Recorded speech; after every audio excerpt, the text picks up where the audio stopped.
മലയാളത്തിൽ ഖുത്ബ പറയുന്ന മസ്ജിദുകളിൽ ജുമാക്ക് കൂടുന്നതിന്റെ ഇസ്ലാമിക വിധി. ഉത്തരം പറയുന്നത് സമസ്തയുടെ മഹാപണ്ഡിതൻ നൗഷാദ് ബാക്കവി. മലയാളത്തിൽ ഖുത്ബ നടത്തുന്ന പള്ളികൾ ജുമാ നിസ്കരിക്കാമോ എന്നാണ്. ഖുത്ബ എന്ന് പറയുന്നത് അതിന്റെ ഫർള് അറബി ഭാഷയിലായിരിക്കണം എന്നതാണ്.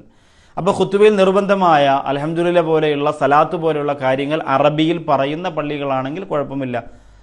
അത് അറബിയിലായിരിക്കേണ്ടുന്ന ഖുത്ബയുടെ നിർബന്ധ ഭാഗങ്ങൾ അറബിയിൽ തന്നെ അവതരിപ്പിക്കണം, എങ്കിലേ ആ ഖുത്ബയാവൂ. നിർബന്ധമായ കാര്യങ്ങൾ അറബിയിൽ തന്നെ പറയണം. പിന്നെ ചില സ്ഥലത്തൊക്കെ മലയാളത്തിൽ കുറച്ച് പറയും, നിർബന്ധമായ കാര്യങ്ങൾ അറബിയിൽ തന്നെ പറയും. അങ്ങനെയുള്ള സ്ഥലത്തൊന്നും നിർബന്ധത നഷ്ടപ്പെടാത്തത് കൊണ്ട് കുഴപ്പമില്ല. തീരെ മലയാളത്തിൽ മാത്രം ഖുത്ബ നടത്തുന്ന സ്ഥലത്ത് ജുമാ നിസ്കാരം ഇസ്ലാമിക ഫിഖ്ഹി നിയമപ്രകാരം ശരിയാവുകയില്ല.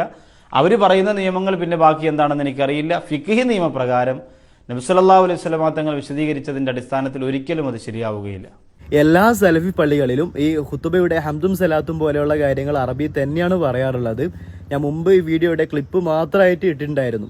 അപ്പോൾ കുറേ ആളുകൾ പറഞ്ഞ് ഞാൻ കട്ടുമുറിച്ചുകൊണ്ട് ആളുകളെ പറ്റിക്കുകയാണ്, അങ്ങനെയാണ് ഇങ്ങനെയാണെന്നൊക്കെ പറഞ്ഞു കണ്ട്, അതുകൊണ്ട് മുഴുവനായിട്ടുള്ള വീഡിയോ തന്നെ ഇട്ടിട്ടുണ്ട്.